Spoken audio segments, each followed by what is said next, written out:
Center for Public Safety and Justice at the University of Illinois at Chicago, I work to train law enforcement on building trust in the communities that they serve.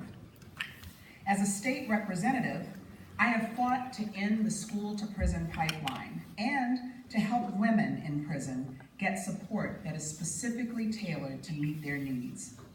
I am proud of that work, and I am proud to be on the ticket with someone who shares my commitment to fixing this system.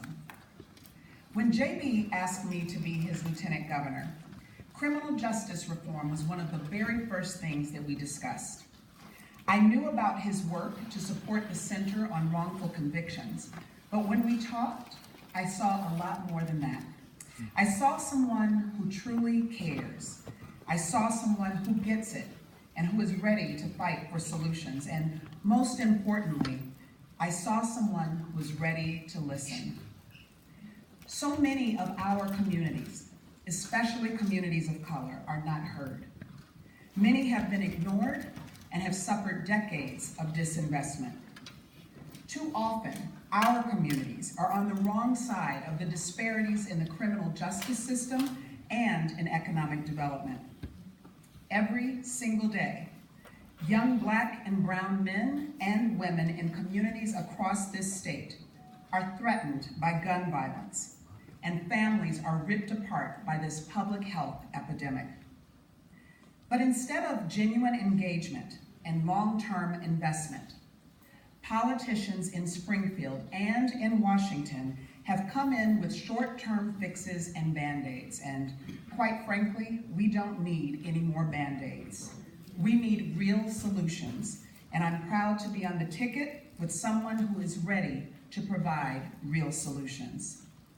I'm proud to be running with someone who recognizes the strength in our communities and wants to be a partner in the path forward. So ladies and gentlemen, please welcome the next governor of the state of Illinois, J.B. Pritzker.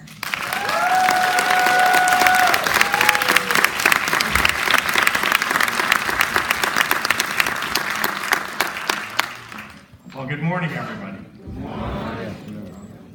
Thank you to Juliana, and thank you all so much for coming and being part of this very important event today. We're here to address the challenges and opportunities to reform our criminal justice system.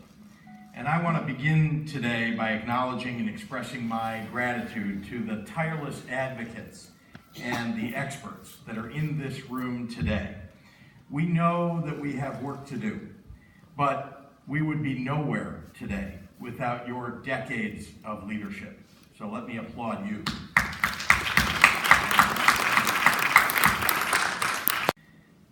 Our prisons are currently at 134% of capacity, with nearly 43,000 individuals behind bars. Half of people released from prison end up back there within 3 years. We're spending $172,000 a year to incarcerate each young person in a juvenile justice system that we know doesn't work. Black and brown communities are significantly and disproportionately impacted by the deficiencies in our criminal justice system. Violence is at epidemic proportions, with 762 murders last year in Chicago alone, and it's destroying families and tearing apart our communities. These challenges are enormous, but they're not insurmountable. With vision and compassion, we can make real progress and put Illinois on a course to becoming a model for criminal justice reform. It's time to end the era of mass incarceration in Illinois.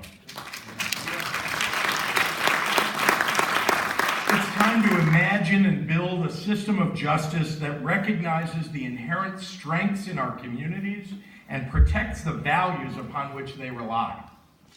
Today, I'm proposing a plan to address challenges in our criminal justice system in Illinois.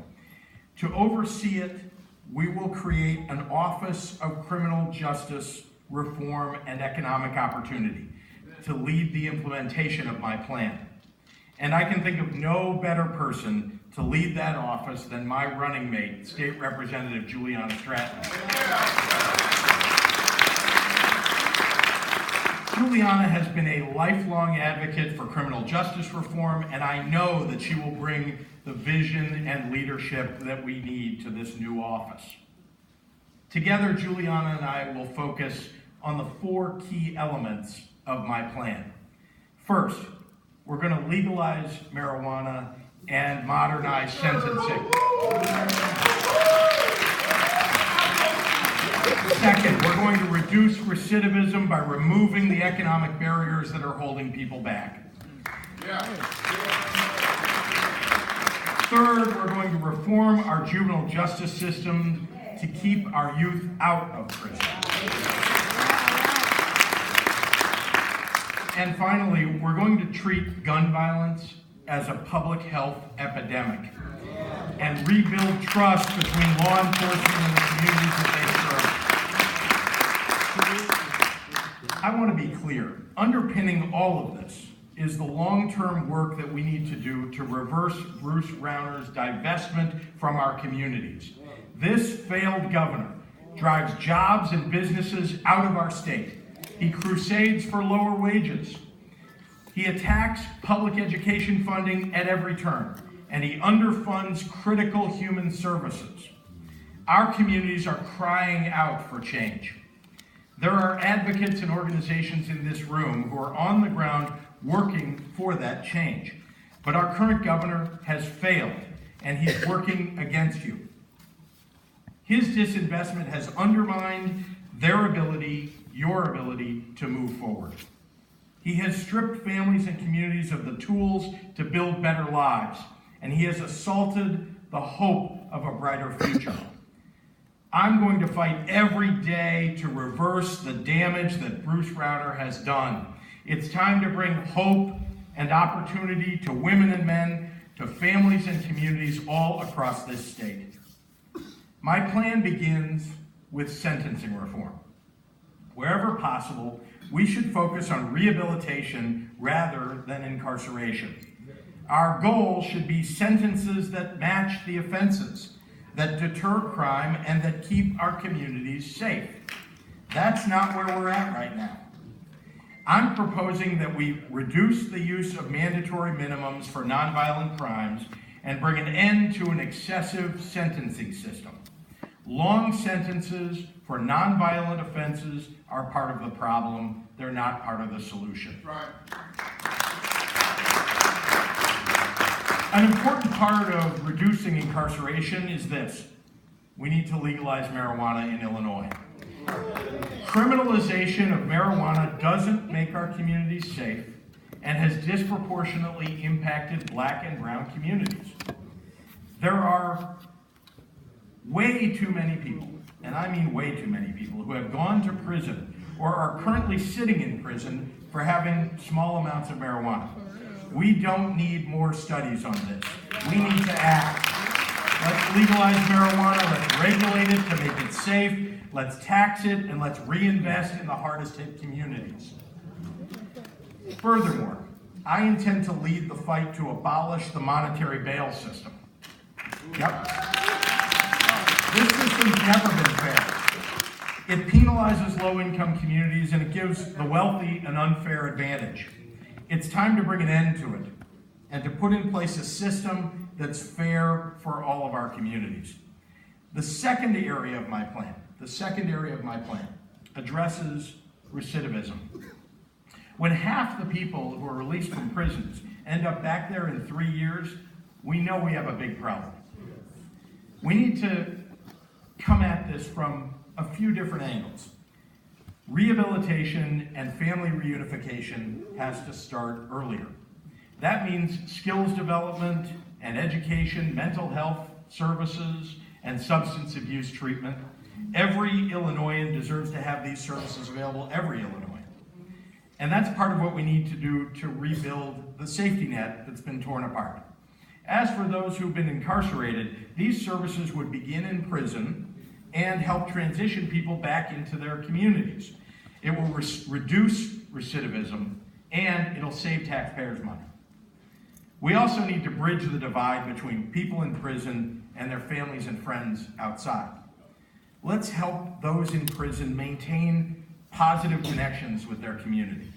If we truly want reentry to be successful, and we do, people need to come back to a place that still feels like home. The third area of my plan addresses our juvenile justice system. When it comes to our youth, the research tells us that adolescent brain development occurs well into the 20s. Trauma and abuse can have a significant impact on that brain development. And while young people engage in riskier behavior, they're also more receptive to education and rehabilitation. Our system of juvenile justice ignores this entirely. While we're spending $172,000 a year to incarcerate every young person, we're still getting it wrong, and we're not getting the results for the money that gets spent. Our state agencies need to provide trauma-informed and culturally competent services. And they should reflect what science tells us about brain development. We should also be actively working to divert young people away from incarceration. We are losing too many kids to a life in the system before they even have a chance. That has to end. Community-based alternatives to incarceration exist.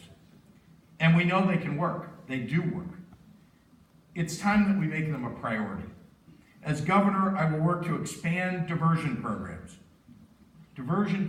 that address mental health, substance abuse, and trauma. The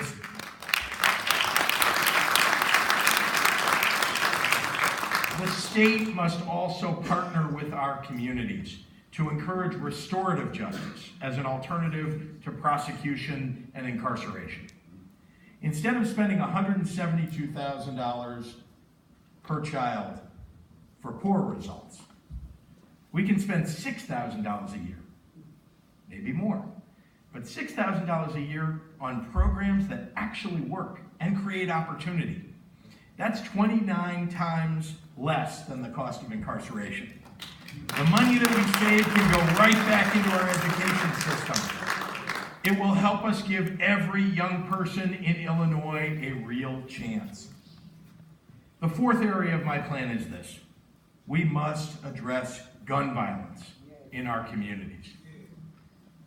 We've seen innocent lives lost, families destroyed, communities ripped apart. Innocent blood is spilled on the streets, while our leaders remain on the sidelines, offering only their condolences. The time to act is now. That starts with calling this violence what it is, a public health epidemic.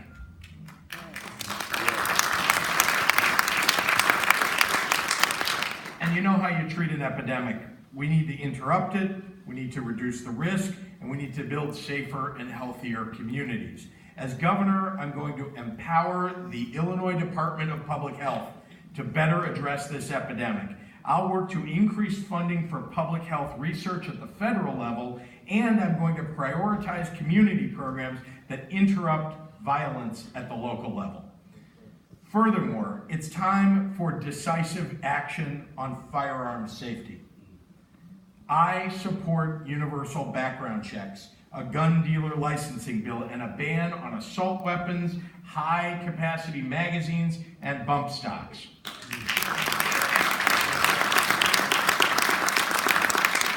We also need to look beyond our own borders here in Illinois. Nearly 60% of guns recovered in Chicago come from out of state.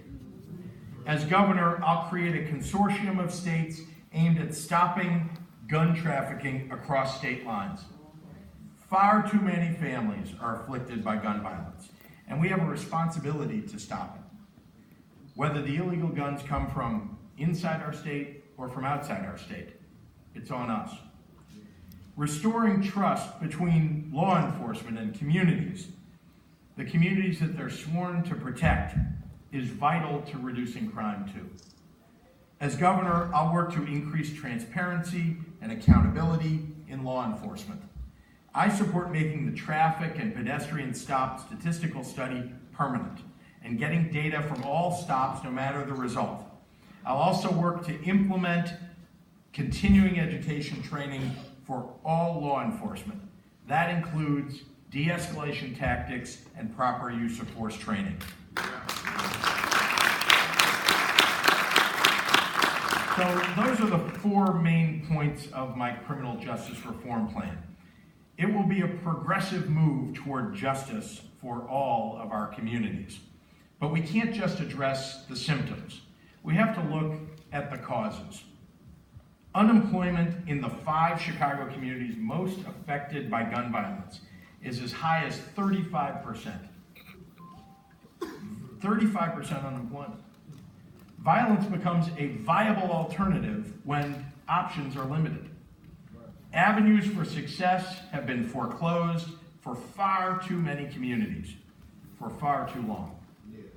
For some, jobs are simply non-existent, and I intend to change that. Young people need both summer and year-round employment, and adults need jobs that pay a living wage.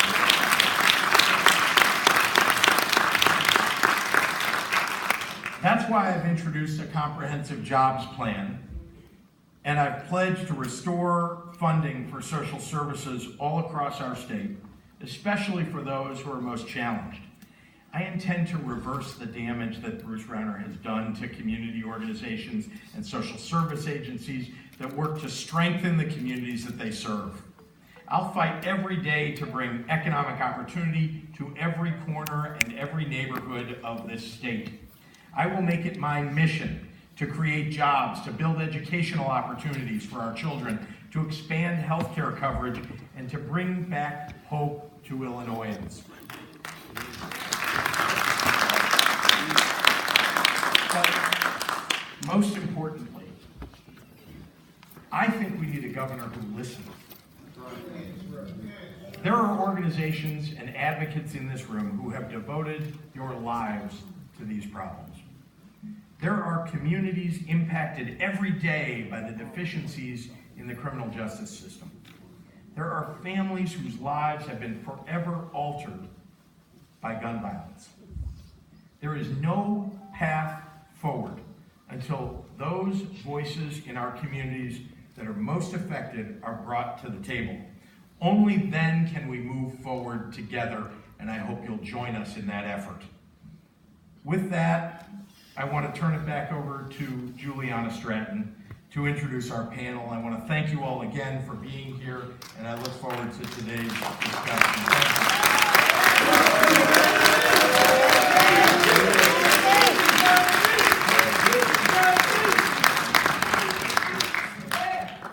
Thank you, JB. I am honored to introduce our panelists for this afternoon's discussion. First, Father Michael Flager of St. Sabina's Church.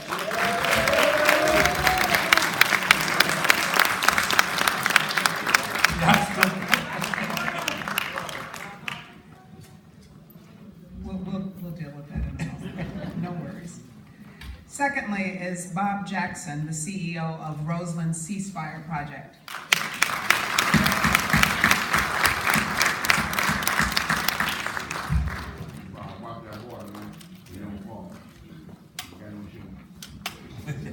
Next, I'd like to introduce Troy Hardin, the director of Northeastern Illinois University's Master of Social Work program.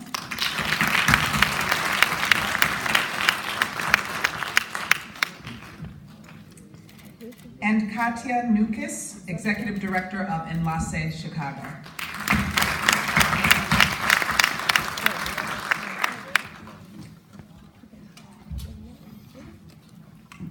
Terrific. Thank you. A little wetter than I thought it would be up here.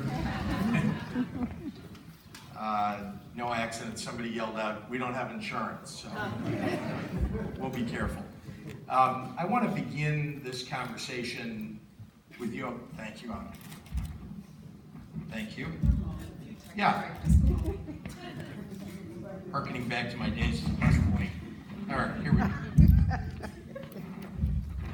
Okay.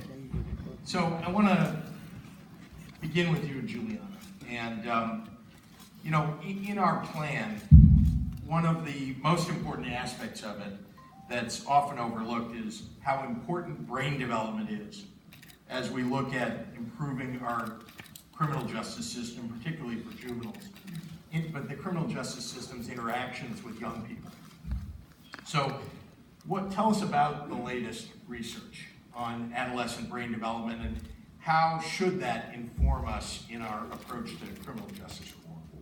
Sure. Well, first of all, I want to start by acknowledging the good work that's so many of the advocates and leaders in this room have been doing around juvenile justice reform, and certainly making sure that we consider adolescent brain development as we think about what's the best course of action for our young people. There's a growing body of research that talks about the brain developing up through around 24, 25, that young people, adolescents, teens, often have poor impulse control, will kind of be risk takers, that they are often influenced by their peers and will get into some activity because of those peer relationships. And that young people don't often think about long-term consequences. They think about right here and right now. And it's interesting because even with all the research, this growing body of research that all of us are paying attention to in juvenile justice, I could probably say, and even though the lights are down, so this may be a good way to do this, if I were to ask everyone in this room, has anybody, when they were a teenager, done some really kind of stupid stuff? Probably all the hands, maybe not all, but most of the hands would go up. And it's because when we're at those ages, we take risks and we do some things. And what's happened, unfortunately, is a lot of that behavior sometimes becomes criminalized. And so the idea of looking at adolescent brain development is to say, let's not criminalize adolescent behavior, the things that adolescents are going to do just because that's how they are developing and their brain is not fully developed. And let's not expect young people to be held to the same standard as adults because they're not quite at that level to be able to do that yet.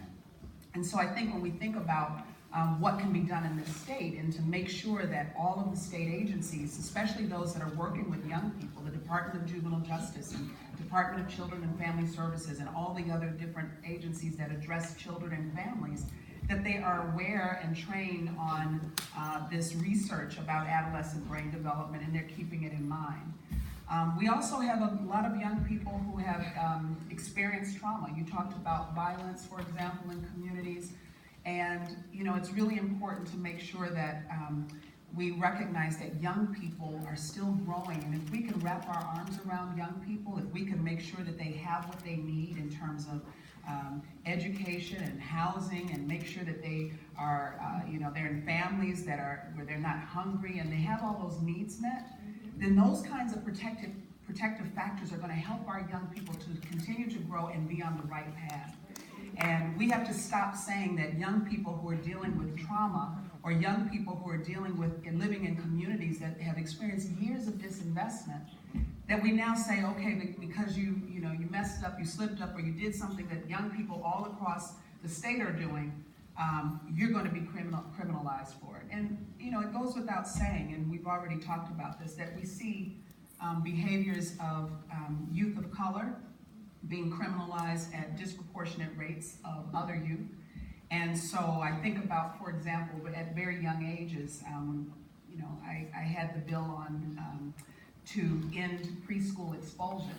And a lot of people didn't even know preschoolers were getting expelled. So we don't really have a school to prison pipeline, we have a preschool to prison pipeline.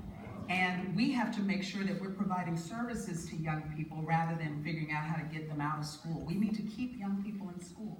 So I think that's the way that we'll continue to see benefits of this research in juvenile justice and juvenile justice reform, to make sure that we're making sure that, just like the Supreme Court, or just like Illinois did when we created the first juvenile court, that children are not little adults. And they have to develop, and we can help them develop if we don't cut them off from the things that they need to help them grow.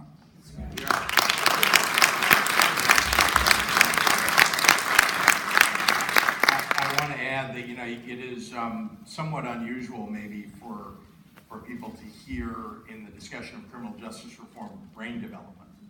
But it is critically important, and I talk about it an awful lot. I have been involved with it for more than 20 years in the world of early childhood education, and early childhood, in particular, quality childcare, and quality preschool. And of course, you're doing work to keep people in preschool, and I think this whole issue begins there. You know, we talk about trauma-informed services that need to be provided as kids get older, but it begins not at those later ages, but at the very earliest ages. So hugely important, and I'm glad that, you know, again, brain development is an important component of a discussion here about criminal justice reform. So thank you. Troy, can I pose this next question to you? What does it mean? I think another unusual thing for some people to hear about when they hear about gun violence is to hear the term public health epidemic. It doesn't compute for some people. So explain what that means to people, and also what are the, you know, what are the limitations of the criminal justice reform solutions to gun violence, and how can a public health approach help? Sure. I think, is my mic on? Hope so. Yeah. Can everybody hear me? Yeah. All right. I think one of the things that we look at is the way violence spreads, right? And the patterns of how it spreads. And it spreads like a contagion, right? If you look at the patterns of a shooter or something that happens in a particular community, we see that it also mimics how a virus might spread, right?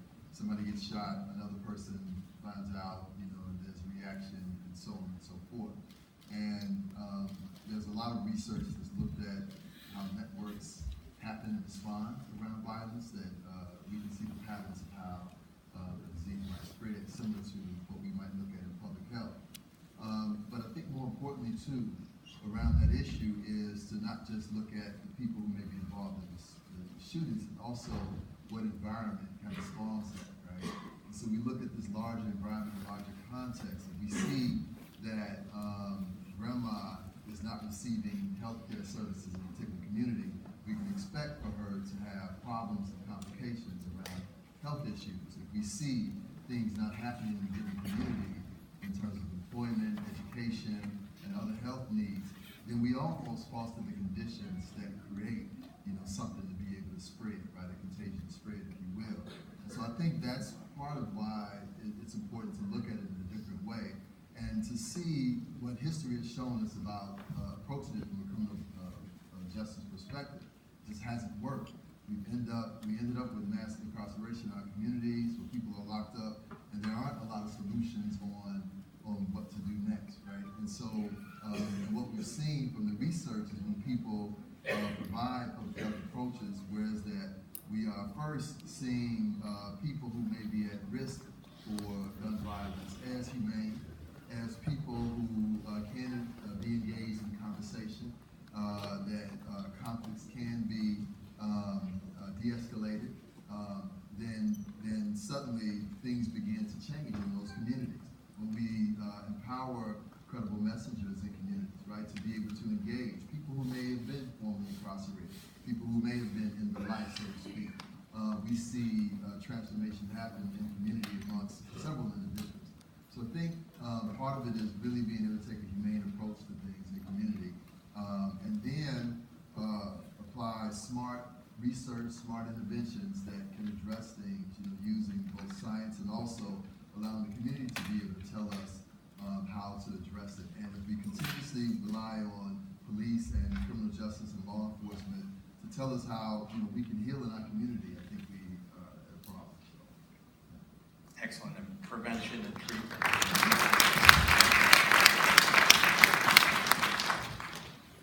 Bob,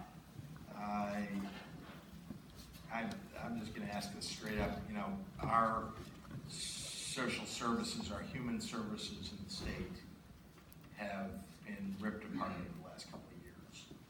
And I wish can you just outline for folks in the audience here how it is that challenge has affected people all across our communities, how has it affected, what our opportunities are to do better? Well, JB, first of all, as I look out in the audience, we have a lot of community nonprofit groups here today. And how did that be affected? Their work, when they were working, due to the budget cuts or lack of budget, affected them and their ability to be able to get into the community, to talk with the residents, to deal with everyday street violence, the parents, the schools, intervention into the schools, and to do intervention into the communities has been hard. Also, the budget cuts has affected us nonprofits. The Senate community that's doing the work has caused social decline in the community, the families. The health system has been affected by this because more people are going to the hospitals, more people are also in school. If the kids can't go to school if they're afraid of gun violence. And if these individuals are not employed on a daily basis to help the community, it's kind of hard for them to do their job to stop the violence in the community. And building up, to talk a little bit about what happened over the last 2 years, particularly, I'm aware that many of the smallest but very important agencies that exist, in particularly the lowest income communities with the highest crime, with the biggest challenges, those small ones were the most affected by the cutbacks, right? And tell us what you've seen of that sort. Those same groups, let's say for instance, my organization, the interrupters and their support systems have been taken away. Once that support system is taken away, what happened to their clients? Now you start talking about the clients going back to that same behavior.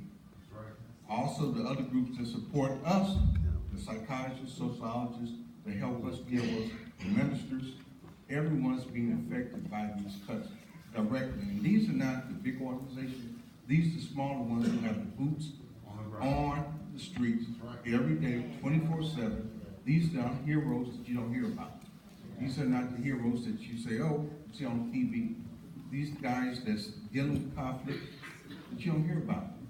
There's no statistic that says how many times have they stopped gun violence?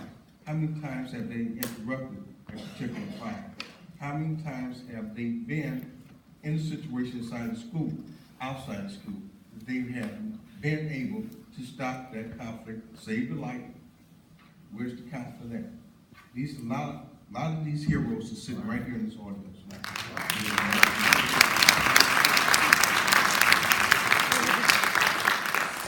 I just wanted to piggyback off of something that Bob said, because it's so critical that we think about what happened with this budget crisis that we've been in this state for over the last 2 years, for 2.5 years. And I just think it's really important to think about what it meant and what message was being sent, because with a budget, you are saying, you're giving a message about the things that you value. And when we recognize that there was no effort on the part of the governor to make sure that this budget was presenting a balanced budget, getting a budget passed, and then even when it was finally passed by the legislature, to then veto the budget, and we had to go back in to say, no, we have to fight for our communities. That's important to recognize, because over those couple of years, you saw the programs begin, not just the programs, to disintegrate, but also the support systems, whether it was family, whether it was other organizations in the community, the church, the faith-based, all of these organizations that are the support system started to weaken. And so it's really important, and that's one of the things I appreciate when you talk about how important it is to make sure that we don't just look at it from a standpoint of just legislatively or what we do just in the system. It's about building up communities. And that's what we saw start to break down because of that budget crisis. And back to that concept of prevention and treatment as it's a public health crisis in a way. When you put it in that framework, it is, treating communities. Yeah. We things such as violence prevention programs, mental health services, job training. Right. These are all things that were part of the budget that the current governor said, no. We have to recognize want to ask Katya and Father Mike, I'm going to ask you the same question. You can go in either order. The question is going to be, how do we stem the flow of guns in Chicago and elsewhere in Illinois? But I want to read a statistic. Earlier this week, Chicago released its 2017 Gun Trace Report in conjunction with the University of Chicago Crime Lab. The report showed that nearly a quarter of guns recovered in Chicago were sold by just 10 federally licensed firearms dealers, just 10 dealers. 7 of them in Illinois, 3 of them in Indiana.